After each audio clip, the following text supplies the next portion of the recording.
Alerte info du 2 avril, le président iranien a sorti un communiqué qui est destiné à la population américaine, mais particulièrement également à nous. Donc je vais vous lire son communiqué, je vous l'ai traduit en français. Il est un petit peu long, mais c'est toujours très intéressant aujourd'hui de comprendre ce qui se passe. Allez, c'est parti, je vous le lis et vous me direz ce que vous en pensez en commentaire.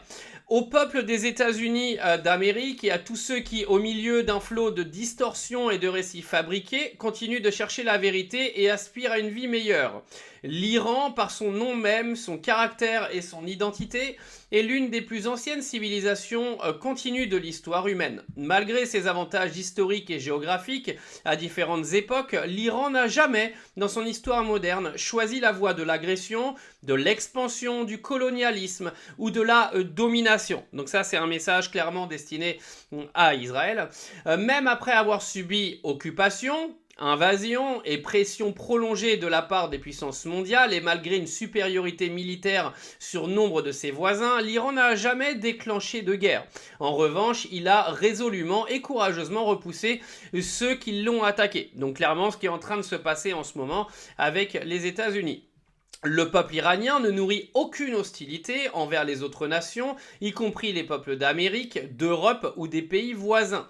Même face à des interventions étrangères répétées et à des pressions constantes tout au long de son histoire, les Iraniens ont toujours fait une distinction claire entre les gouvernements et les peuples qu'ils dirigent. Il s'agit d'un principe profondément enraciné dans la culture et la conscience collective iranienne et non d'une position politique temporaire.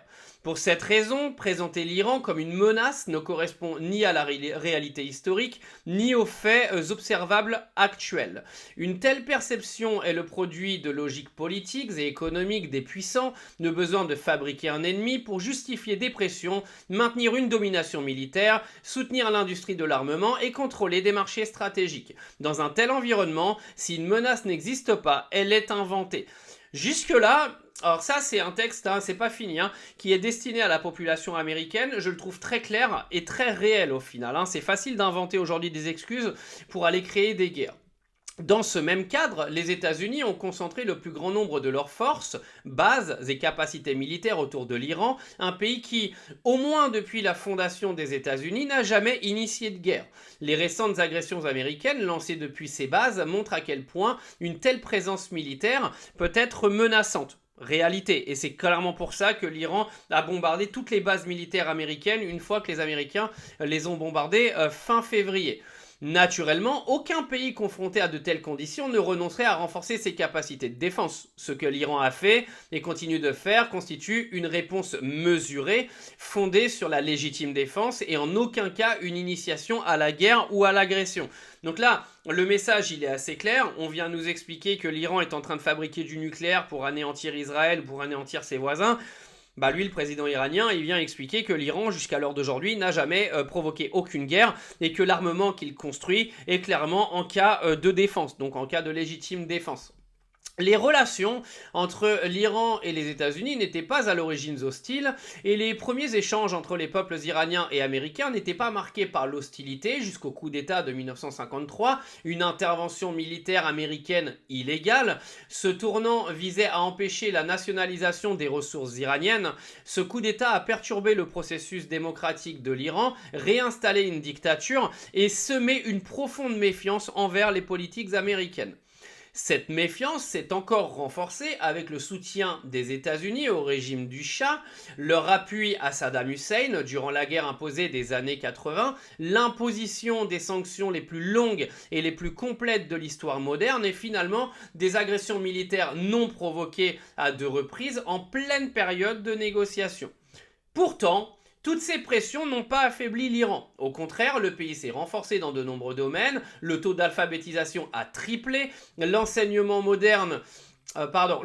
supérieur s'est considérablement développé, des avancées significatives ont été réalisées dans les technologies modernes, les services de santé se sont améliorés et les infrastructures se sont développées à une échelle sans précédent. Ce sont des réalités mesurables et observables, indépendants des récits fabriqués. Dans le même temps, l'impact destructeur et inhumain des sanctions, de la guerre et de l'agression sur la vie du peuple iranien ne doit pas être sous-estimé. La poursuite de l'agression militaire et les bombardements bombardements récents affectent profondément les vies, les attitudes et les perspectives des populations. Cela reflète une vérité fondamentale: lorsque la guerre inflige des dommages irréparables aux vies, aux foyers, aux villes et au futur, les populations ne restent pas indifférentes envers ceux qui en sont responsables. Je vous lis la suite, il reste 2 paragraphes qui sont extrêmement importants. Cela soulève une question fondamentale. Quels intérêts du peuple américain sont réellement servis par cette guerre ? Existe-t-il une menace objective venant de l'Iran pour justifier un tel comportement?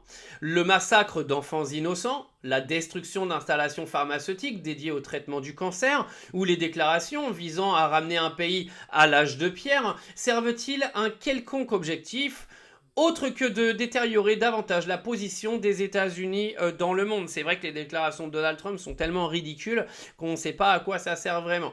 L'Iran a poursuivi les négociations, conclu un accord et respecté ses engagements. La décision de se retirer de cet accord, d'escalader la confrontation et de lancer 2 actes d'agression en pleine négociation sont des choix destructeurs faits par le gouvernement américain, des choix au service des illusions d'un agresseur étranger.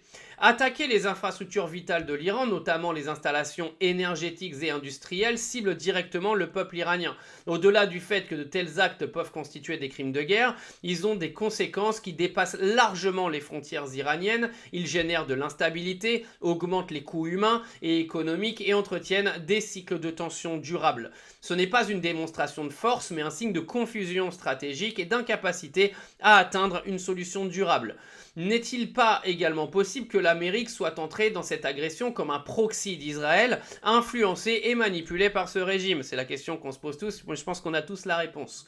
N'est-il pas vrai qu'en fabriquant une menace iranienne, Israël cherche à détourner l'attention mondiale de ses propres actions envers les Palestiniens et envers le Liban en ce moment? N'est-il pas évident qu'Israël vise désormais à faire combattre l'Iran jusqu'au dernier soldat américain et au dernier dollar du contribuable américain, transférant le poids de ses propres illusions sur l'Iran, la région et même les États-Unis eux-mêmes au service d'intérêts illégitimes? America First est-elle réellement une priorité du gouvernement américain aujourd'hui? Je vous invite à regarder au-delà de la machine de désinformation, partie intégrante de cette agression, et à écouter ceux qui ont visité l'Iran. Observez les nombreux émigrés iraniens accomplis, formés en Iran, qui enseignent et mènent des recherches dans les universités les plus prestigieuses du monde ou contribuent aux entreprises technologiques les plus avancées en Occident. Ces réalités correspondent-elles aux distorsions qui vous sont présentées sur l'Iran et son peuple? Aujourd'hui, le monde est à la croisée des chemins. Poursuivre sur la voie de la confrontation est plus coûteux et plus vain que jamais. Le choix entre confrontation et engagement est réel et déterminant. Son issue façonnera l'avenir pour les générations à venir. Au cours de ces millénaires d'histoire, l'Iran a survécu à de nombreux agresseurs. Tous ceux qu'il reste d'eux, ce sont des noms ternis dans les livres d'histoire, tandis que l'Iran perdure, résilient, digne et fier. Donc voilà le message donc, du président iranien qui cherche clairement à expliquer aux Américains que l'Iran n'a pas cherché cette guerre. L'Iran construit aujourd'hui sa défense, on le voit avec cette agression américaine, mais également que aujourd'hui les États-Unis ne marchent pas que pour les Américains, mais clairement pour Israël.